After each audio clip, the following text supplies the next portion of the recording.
Well, with all that's going on in the world right now, it's inevitable that in the coming weeks, the coming months, there are going to be a lot of hardships that people are facing. And one of those things may be not having enough food to eat. So joining me now is my friend and chef Eric Ripert, also board member of City Harvest, to find out what they're doing during this pandemic. Eric, my friend, it is so good to see you. Good to see you through Skype. So how are you and your family holding up? Our family is healthy and safe, and we feel blessed for that. But as you know, it's a lot of people who are in need right now. One thing being the amount of food people are getting. And I know that you have been part of City Harvest for 25 years. So for those who don't know anything about City Harvest, what is their mission? So City Harvest is a rescue organization that rescues food and deliver to people in need. So lately, City Harvest also purchased some food or get some donations of food from big companies and farmers and so on, and distribute it to more than 400 shelters throughout the city, and also organize mobile markets in different areas of the city. Like in the South Bronx, they have 2 mobile markets a week, and they distributed last week 32,000 pounds of sweet potatoes, cabbage, oranges, cantaloupe, 20 trucks on the road, 2 trailers to bring the food to the facility, process it, and send it back safely to people. Yeah, and I imagine right now there's a strain on City Harvest because don't they also rely on donations from restaurants? And with the restaurants being closed, how are they making up for that difference?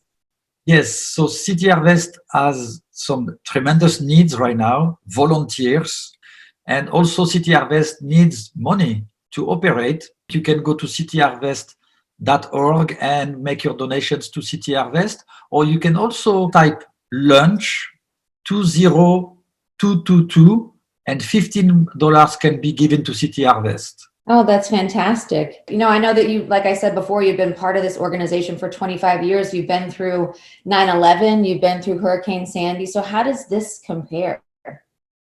Nothing compared to this Yeah. virus crisis that we are facing. And a lot of people lost their jobs.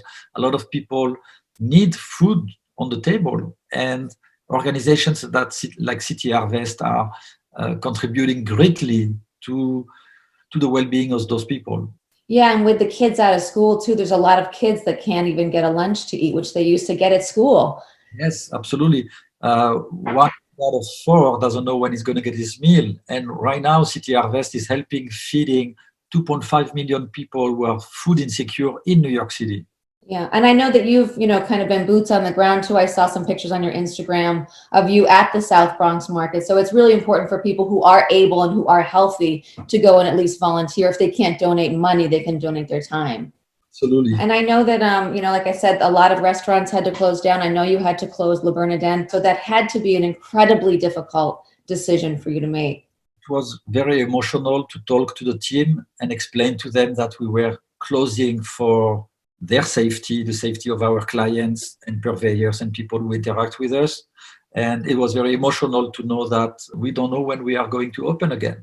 I guess that's the case for all of us. We don't know when everything's going to go back to normal, but there is a temporary new normal, I think, and we're spending a lot of time at home. I noticed that you're doing some easy meals on Instagram to kind of share with people. Does cooking at home keep you sane?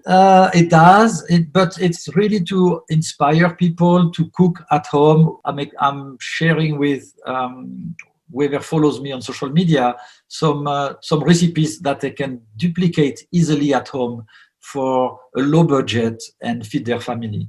I especially liked the smoked salmon grilled cheese. I thought, wow, I never thought about that before. I think I'm going to make that one. Another thing people are doing right now is they're binge watching. So that's a great opportunity for them to go binge watch 3 seasons of Avec Eric.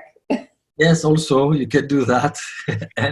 Yeah, did you have any favorite memories or favorite episodes that we should be on the lookout for? All of them are amazing, but season 3 was interesting because I was in Australia. Oh. I was in Korea and Puerto Rico, so it's a bit exotic. In season 2, at the end of the segment, we are cooking together, so it's interesting as well. Yeah, well, I can't wait to go back and check those all out. It's been so nice talking to you today. So the thing that people need to do is they need to support City Harvest so people can get some food. volunteer your time or donate your money? And where again can they find the information?